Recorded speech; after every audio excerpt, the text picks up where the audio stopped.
ज्यादा। अस्सलामु अलैकुम वरहमतुल्लाहि वबरकातुहू। अऊज़ु बिल्लाहि मिनश शैतानिर रजीम।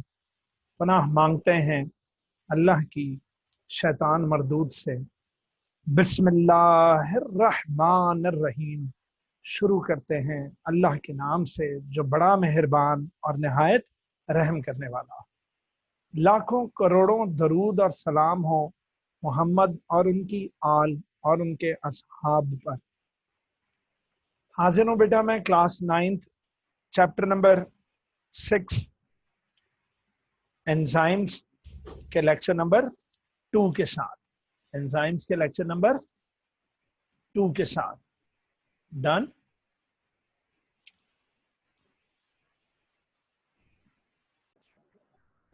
तो बच्चों आज का टॉपिक है जी हमारा characteristics of enzymes. Today's topic is characteristics of enzymes.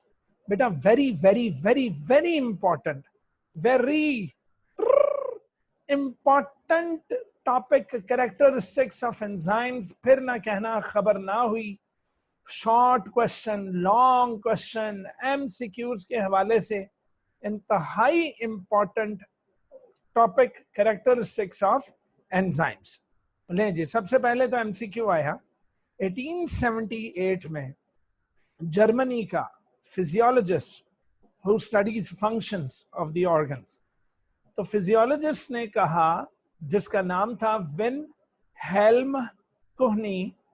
Win helm कोहनी first use the term enzyme.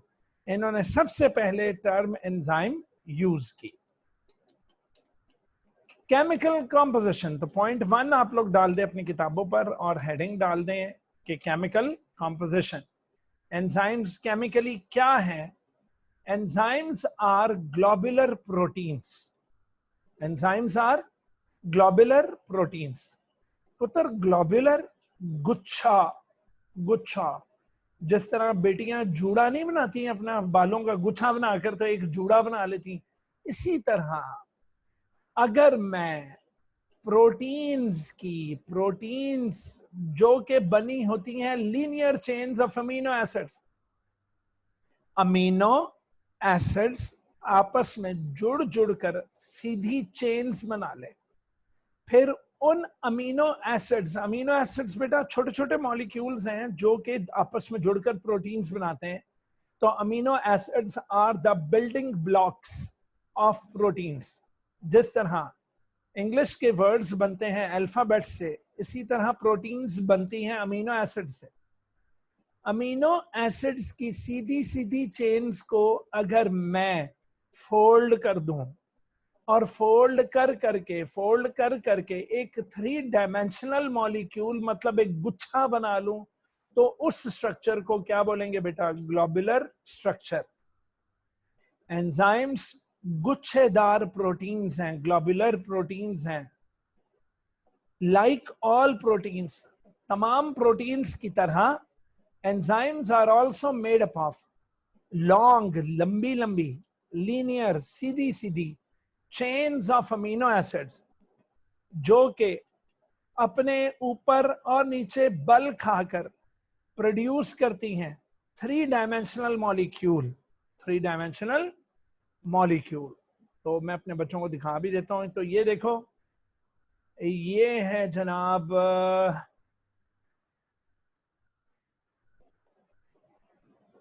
ये देखें, ये है वो 3 डायमेंशनल मॉलिक्यूल। ठीक है, ये पूरे का पूरा एंजाइम का मॉलिक्यूल है। इसके अंदर अमीनो एसिड्स की लॉन्ग लीनियर चेन्स एक दूसरे के ऊपर बल खा कर उन्होंने एक जूड़ा सा बनाया हुआ है। डन। तो enzymes are globular proteins and like all proteins, enzymes are made up of long linear chains of amino acids that fold to produce a 3-dimensional molecule. 3-dimensional molecule. Almost all enzymes are proteins. कहता almost तमाम enzymes proteins हैं। चूंकि वो proteins हैं, they are made up of amino acids. So proteins are made up of their building blocks called amino acids. Amino acid क्या होती हैं इसकी डिटेल फर्स्ट ईयर में पढ़ेंगे. All biochemical catalysts, जितने biochemical catalysts हैं ना, what is catalyst? Catalyst वो होता है बेटा ऐसा केमिकल जो किसी रिएक्शन को तेज करा दे. हमने लेक्चर 1 में पढ़ा भी था. तो एंजाइम्स चूंकि हमारी बॉडी के अंदर के कैटलिस्ट हैं, हमारे केमिकल रिएक्शंस को स्पीड अप कराते, फास्ट कराते हैं. तो कहता है कि जितने बायोकेमिकल कैटलिस्ट हैं वो सारी की सारी प्रोटीन्स नहीं है भाई. फॉर एग्जाम्पल कुछ आरएनए है, राइबोन्यूक्लिक एसिड, ये भी रिएक्शंस को कैटलाइज करते हैं लेकिन ये प्रोटीन्स नहीं है. प्रोटीन्स नहीं है. तो जितने बायोकेमिकल कैटलिस्ट हैं ये मत समझना है कि वो सारे के सारे क्या हैं. जितने बायोकेमिकल कैटलिस्ट हैं वो सारे के सारे प्रोटीन्स नहीं है भाई. कुछ आरएनए भी रिएक्शंस को कैटलाइज करते हैं. तो almost all enzymes are proteins but not, यानी few of them can be other than proteins. लो मेरा बच्चा, रेट ऑफ रिएक्शन, ये पॉइंट नंबर 2 आ गया. याद रखें कि जिन रिएक्शंस में एंजाइम का इस्तेमाल नहीं है उन्हें आप बोलोगे अनकैटलाइज्ड रिएक्शंस, और जिन में एंजाइम काम कर रहा है उन्हें आप बोलोगे कैटलाइज्ड रिएक्शंस. Catalysed reactions. तो याद रखें मोस्ट एंजाइमेटिक रिएक्शंस मतलब कैटलाइज्ड रिएक्शन के जो रेट्स हैं, जो स्पीड है, that speed is millions of times faster than those of comparable uncatalysed reactions. तो अगर हम अनकैटलाइज्ड रिएक्शंस का कंपैरिजन करें कैटलाइज्ड रिएक्शंस के साथ, तो जो अनकैटलाइज्ड हैं वो बड़े सुस्त हैं, और जो कैटलाइज्ड रिएक्शंस हैं जिनमें एंजाइम काम कर रहा है वो मिलियंस ऑफ टाइम्स फास्टर है. मिलियंस ऑफ टाइम्स फास्टर है. एज विद ऑल कैटलिस्ट, जिस तरह तमाम कैटलिस्ट करते हैं कि वो एंजाइम को स्पीड अप तो जरूर करते हैं, मगर एंजाइम रिएक्शन के दौरान, तमाम कैटलिस्ट रिएक्शंस को स्पीड अप तो जरूर करते हैं मगर रिएक्शन का हिस्सा नहीं बनते, सबस्ट्रेट की तरह प्रोडक्ट में चेंज नहीं होते. एंजाइम सिर्फ रिएक्शन को स्पीड अप करेगा लेकिन एंजाइम अंदर कंज्यूम नहीं होगा. एंजाइम टूट फूट का शिकार नहीं होगा. एंजाइम प्रोडक्ट में चेंज नहीं हो सकता.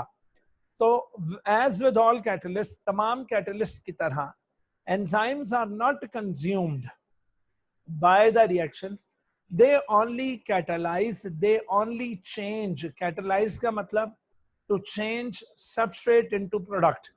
तो वो सिर्फ और सिर्फ catalyze करता है substrate into product में. डन जी.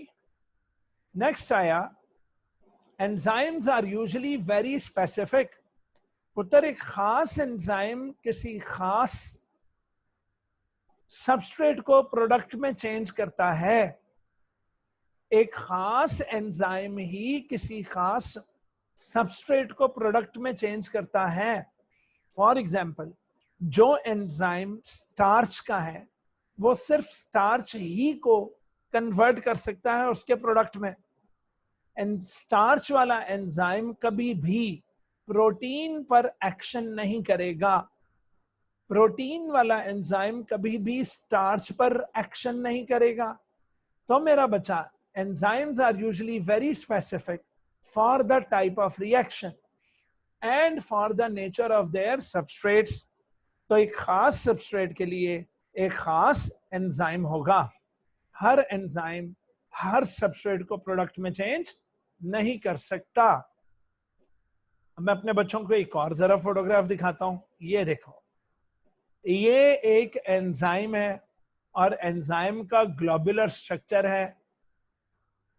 अब जिस तरह आपकी पूरी बॉडी तो है लेकिन आप लिखते सिर्फ अपने हाथ से हैं, तो बेटा पूरी बॉडी तो नहीं ना इन्वॉल्व हो रही लिखने में. लिखने में तो सिर्फ हाथ इन्वॉल्व हो रहा है, तो हाथ मैं कह दूंगा जी, हाथ आपकी एक्टिव साइट है क्योंकि वो लिखने में इन्वॉल्व है।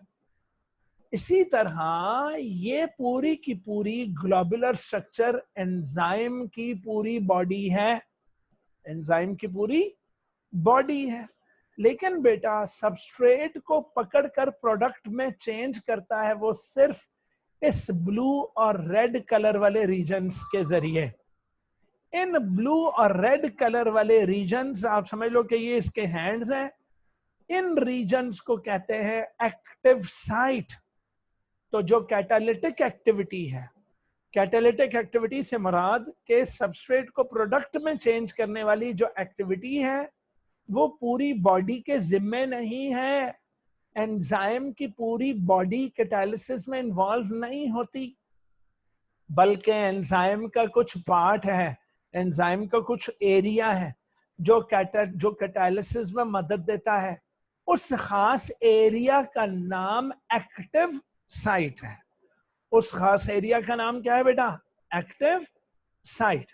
तो आपने देखा कि only a small portion of the enzyme, ये पोर्शन ऑफ एंजाइम है, ओनली द स्मॉल पोर्शन। जिस तरह घर में अगर आप गाड़ी खड़ी करते हैं तो गाड़ी एक खास पोर्शन में खड़ी होती है जिसको आप गैराज कहते हो, ठीक है? तो वो गाड़ी एक खास पोर्शन में आकर खड़ी होती है, पूरे घर के कमरों में तो नहीं ना आप गाड़ी लाकर तो खड़ी कर देते। तो पता ये लगा कि only a small portion of enzyme, only a small portion of enzyme molecule is directly involved in catalysis. Done. This catalytic region is known as, hello?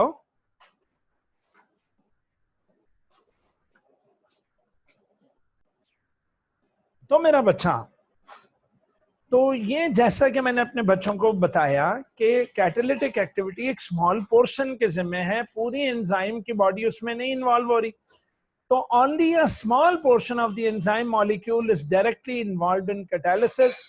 This catalytic region is known as active site. This catalytic region is known as active site. So this catalytic region is known as active site. उत्तर active site क्या करती है? It recognises, substrate को पहचानती है, substrate को पहचान। तो this catalytic site, this active site recognises, substrate को पहचानता है, पहचानने के बाद उससे चिपकता है और फिर सबस्ट्रेट को प्रोडक्ट में चेंज करके छोड़ देता है। तो एंजाइम का वो पोर्शन जो सबस्ट्रेट से बाइंड होगा, दैट इज चिपकेगा, और उस नंबर 1 तो सबस्ट्रेट को पहचानेगा, फिर उससे बाइंड होगा और फिर उसके बाद रिएक्शन कैरी आउट करेगा। तो उस पोर्शन का नाम एक्टिव साइट है। उस पोर्शन का नाम क्या है? Active site. मेरा बच्चा, एक सेल एंजाइम को अपनी जरूरत के मुताबिक प्रोड्यूस करता है। कम प्रोड्यूस करना हो तो कम करेगा, ज्यादा करना है तो ज्यादा कर लेगा। तो enzyme production can be enhanced. Enzyme की प्रोडक्शन को बढ़ाया जा सकता है या फिर सेल अपने एंजाइम की प्रोडक्शन को कम कर सकता है अकॉर्डिंग टू नीड्स।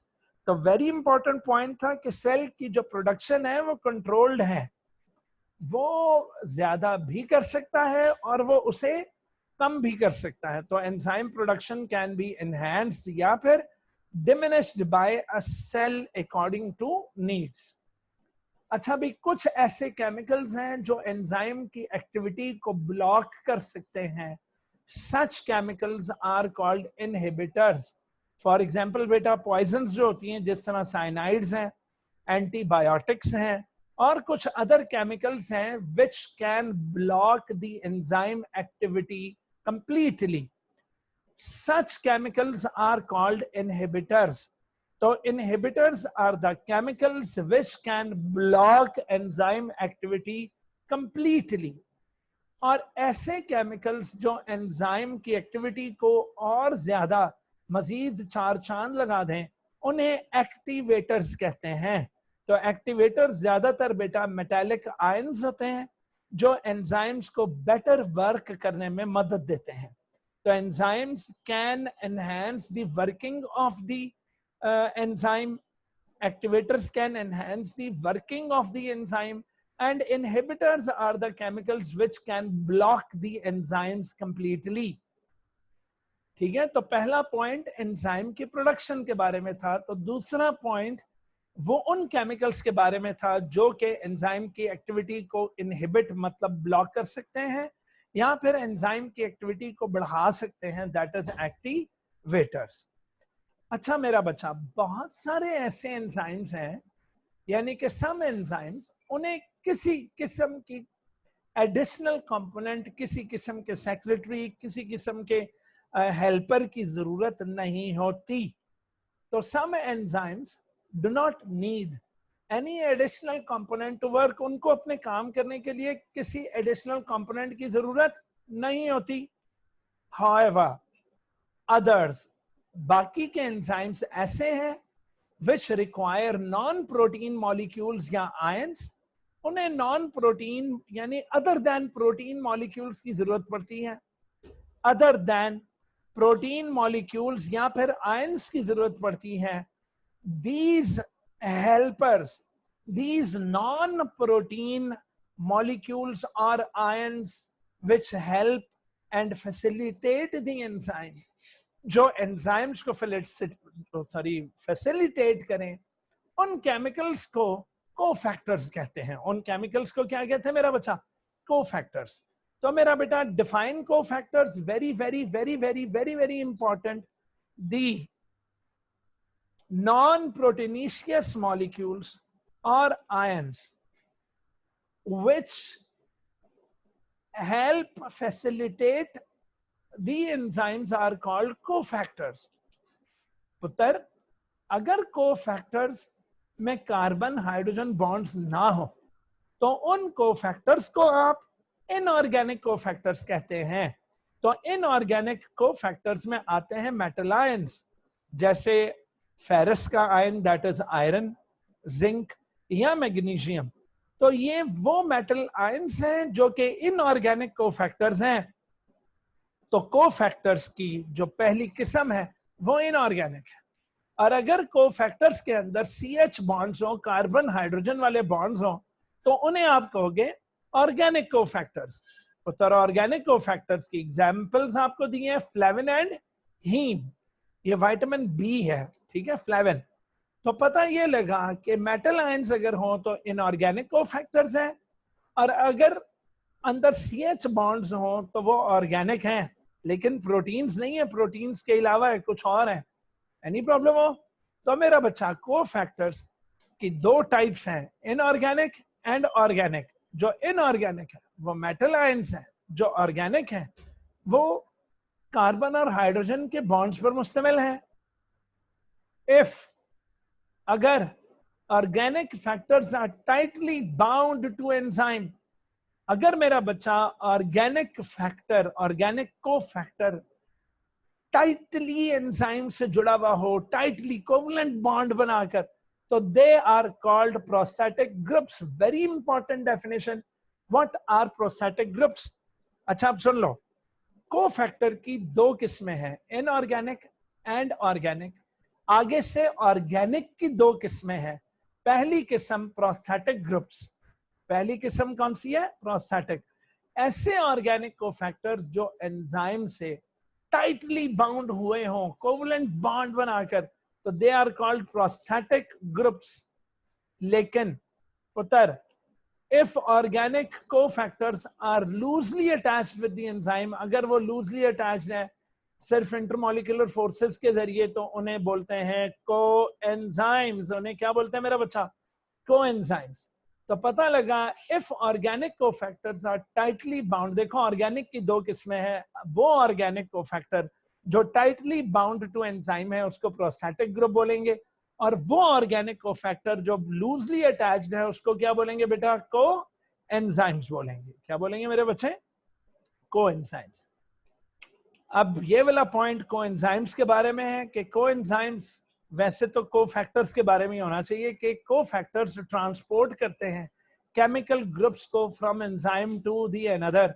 तो पता लगता है ये मॉलिक्यूल्स को पकड़ पकड़ कर लेकर आते हैं एंजाइम के पास, कह ले फड़ तू इत्थे आ जाते तेरा सबस्ट्रेट दा की बना देगा product. Remember that some important vitamins कौन कौन सी? Riboflavin, thiamine and folic acid, ये सारे पुत्र कोएंजाइम्स के बतौर काम करते हैं। किसके लिए काम करते हैं बेटा? कोएंजाइम्स, बतौर कोएंजाइम्स काम करते हैं। तो कोएंजाइम्स कौन से कोफैक्टर्स हैं? नंबर 1 तो ये ऑर्गेनिक है और नंबर 2 लूजली अटैच्ड है। प्रोस्थेटिक कौन से हैं? प्रोस्थेटिक कोफैक्टर्स नंबर 1 तो ऑर्गेनिक है और नंबर 2 वो एंजाइम से टाइटली बाउंड होते हैं, एंजाइम से टाइटली बाउंड होते हैं। फिर आपको पता है बेटा कुछ एंजाइम्स एक लाइन में काम करते हैं बेटा, यानी कि सेवरल एंजाइम्स काम करते हैं एक फाइनल प्रोडक्ट को निकालने के लिए। अब फोटोसिंथेसिस या रेस्पिरेशन ये बड़े लंबे लंबे और ढेर सारे स्टेप्स पर मुश्तमिल रिएक्शंस हैं। तो मेरा बच्चा एक सबस्ट्रेट को फाइनल प्रोडक्ट में तोड़ने के लिए बहुत सारे बीच में स्टेप्स होते हैं। क्या होते हैं? स्टेप्स। फॉर एग्जांपल एक जूतों की फैक्ट्री है, तो उस फैक्ट्री में जो पहला डिपार्टमेंट है वो सिर्फ अपर को सोल से जोड़ रहा है। तो दूसरा डिपार्टमेंट, अच्छा अब सुनो, पहले डिपार्टमेंट का अपर और सोल क्या था? वो था उनका सबस्ट्रेट, उन्होंने उसको जोड़कर प्रोडक्ट बनाया। तो पहले डिपार्टमेंट को, अब मैं एंजाइम कह रहा हूं, पहले एंजाइम ने सबस्ट्रेट का प्रोडक्ट बनाकर उस प्रोडक्ट को दे दिया एंजाइम नंबर 2 को। एंजाइम नंबर 2 जो है वो एंजाइम नंबर 1 के प्रोडक्ट को अपना सबस्ट्रेट समझ लेगा। अब एंजाइम नंबर 2 उस सबस्ट्रेट को चेंज कर देगा अपने प्रोडक्ट में। तो एंजाइम नंबर 2 का जो प्रोडक्ट होगा वो एंजाइम नंबर 3 का सबस्ट्रेट होगा। तो इस तरह मेरा बेटा मेटाबॉलिक पाथवे बोलते हैं। एक पूरे मेटाबॉलिक पाथवे में एक इनिशियल सबस्ट्रेट एक फाइनल प्रोडक्ट में तब्दील होगा by number of enzymes. This is called metabolic pathway. तो मेरा बच्चा several enzymes can work together in a specific order creating metabolic pathways. in a metabolic pathway, एक metabolic pathway में क्या होता है कि पहले एंजाइम का it takes the product of the another enzyme, sorry पहला नहीं, एक एंजाइम दूसरे एंजाइम के प्रोडक्ट को एज अ सबस्ट्रेट कबूल करता है। तो one enzyme takes the product of the another enzyme as a substrate, easy मेरा बच्चा, and after the reaction the product is passed on to the next enzyme। यानी enzyme 2 जो है एंजाइम 1 के प्रोडक्ट को अपना सबस्ट्रेट समझेगा और उसको प्रोडक्ट 2 में कन्वर्ट करके अपने प्रोडक्ट 2 को सबस्ट्रेट 3 की शक्ल में किसको दे देगा? एंजाइम 3 को। और इसके साथ ही हमारे करैक्टरिस्टिक्स फिनिश हुए। लेकिन जब मेरा बेटा करैक्टरिस्टिक्स आए बोर्ड में, आपको यूजेस ऑफ एंजाइम्स उसके साथ लाजमी लिखना है। Enzymes are extensively, enzymes heavily use किए जाते हैं किसमें? इंडस्ट्रीज में। किस लिए? For fast chemical reactions. भाई इंडस्ट्री को और क्या चाहिए कि बड़ी तेजी तेजी से केमिकल रिएक्शंस वगैरह हो जाएं और वो अपना प्रोडक्ट बना लें। तो पहली एग्जांपल है जी फूड इंडस्ट्री की। बेटा जी वो एंजाइम जो स्टार्च, नशास्ता, माया भी जिसको बोलते हैं, जो घरों में कपड़ों पर कल्फ नहीं लगाते, जो कपड़े अखड़ाने के लिए, पुत्र enzyme that break starch into simple sugars. अच्छा, स्टार्च एक कॉम्प्लेक्स कार्बोहाइड्रेट, तो वो एंजाइम जो स्टार्च को सिंपल शुगर्स में तोड़ देता है, वो एंजाइम जो स्टार्च को सिंपल शुगर्स में तोड़ देता है, ठीक है, वो वाला एंजाइम यूज होता है व्हाइट ब्रेड बनाने में। व्हाइट ब्रेड जो हम लोग खाते हैं घरों में, और बंस बनाने में इस्तेमाल होता है। तो बेटा इन व्हाइट ब्रेड और बंस को बनाने के लिए स्टार्च को तोड़ना पड़ता है, और स्टार्च को तोड़ने के लिए हमें एंजाइम्स की जरूरत होती है, तो पता लगा फूड इंडस्ट्री में वो एंजाइम्स जो स्टार्च को तोड़ते हैं सिंपल शुगर्स में, these are used in the production of white bread or buns etc. Number 2 आई जी ब्रूइंग इंडस्ट्री। ब्रूइंग इंडस्ट्री में बेटा आप बेवरेजेस बनाते हो, आप ड्रिंक्स बनाते हो, खासकर शराब। तो जी हाँ मेरा बच्चा, वो एंजाइम्स जो स्टार्च और प्रोटीन्स को तोड़ दें। अच्छा, स्टार्च और प्रोटीन्स को जब तोड़ा जाएगा तो जो प्रोडक्ट्स बनेंगे, उन प्रोडक्ट्स पर कौन आ जाएगी? यीस्ट। यीस्ट टूटे हुए, यानी कि वो एंजाइम्स ने स्टार्च और प्रोटीन्स के जो प्रोडक्ट्स बनाए थे, उन प्रोडक्ट्स को यीस्ट फर्मेंटेशन के जरिए तोड़ेगी और अल्कोहल बनाएगी, यानी कि शराब बना देगी। क्या बना देगी मेरा बेटा? शराब। तो इसके 2 स्टेप्स हैं। पहले स्टेप में एंजाइम ब्रेक करता है स्टार्च और प्रोटीन्स को। तो जब ब्रेक करके जो प्रोडक्ट्स बनेंगे, उन प्रोडक्ट्स पर यीस्ट छोड़ दी जाती है। यीस्ट उन प्रोडक्ट्स की फर्मेंटेशन करके अल्कोहल बना देता है, दैट इज शराब। तो इस तरह ब्रूइंग इंडस्ट्री में enzymes are being used. Number 3 पुत्र, पेपर इंडस्ट्री। मेरा बच्चा, वो एंजाइम्स जो ब्रेक करते हैं स्टार्च को, और स्टार्च को ब्रेक करके उसकी गाढ़ेपन को कम कर देती हैं। गाढ़ापन, विस्कोसिटी। विस्कोसिटी का मतलब है गाढ़ापन। तो मेरा बच्चा, वो जो हल्की गाढ़ी जो स्टार्च होती है, उसको यूज किया जाता है इन मेकिंग पेपर। उसको यूज किया जाता है इन मेकिंग पेपर। और नेक्स्ट आया बायोलॉजिकल डिटर्जेंट्स। ब्राइट सब साफ कर देगा, यहां दाग तो अच्छे होते हैं। क्यों? क्योंकि ये जो डिटर्जेंट्स हैं, ये अपने अंदर इस्तेमाल करते हैं एंजाइम्स। डिटर्जेंट्स के अंदर वो एंजाइम्स डाल देते हैं। तो जब आप 1 या 2 स्कूप डिटर्जेंट डालते हो कपड़े के ऊपर, तो फॉर एग्जांपल अगर उस डिटर्जेंट में प्रोटीएज एंजाइम हुआ, तो हाँ, हमारे खाने के अंदर प्रोटीन्स और कार्बोहाइड्रेट्स वगैरह ही होते हैं ना, तो बेटा वो जो कपड़े पे दाग लग जाता है। तो पुत्र जी, खाने का दाग बाहर निकालने के लिए हमें proteins, carbohydrates and fat digesting enzymes चाहिए होंगे।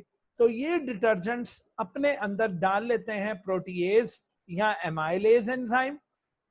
तो protease enzymes are used for the removal of protein stains, यानी कि प्रोटीन्स के जो दाग लग जाते हैं फ्रॉम क्लोथ्स। तो ये प्रोटीएज जाता है, जाकर उसमें प्रोटीन की डाइजेशन कर देता है और उसको कपड़े से बाहर निकाल देता है, और पता लगता है रिएक्टेंट का उसने सबस्ट्रेट का प्रोडक्ट बनाकर उसको बाहर निकाल दिया। Enzymes also use amylase done in dishwashing to remove resistant starch residues. resistant मतलब ढीठ, resistant से मुराद ढीठ, रेजिस्टेंट ढीठ स्टार्च के रेजिड्यूज, जो चीजें प्लेटों पर बची कुछ जो लगी रह जाती हैं और वो प्लेटों से चिपक जाती हैं, तो उनको निकालने के लिए एमाइलेज एंजाइम यूज होता है किसमें? डिश वॉशिंग में। पुत्र जी, very very very important MCQ से कि removal of protein stains from the clothes कौन करवाता है? तो आपने कहना जी प्रोटीएज एंजाइम।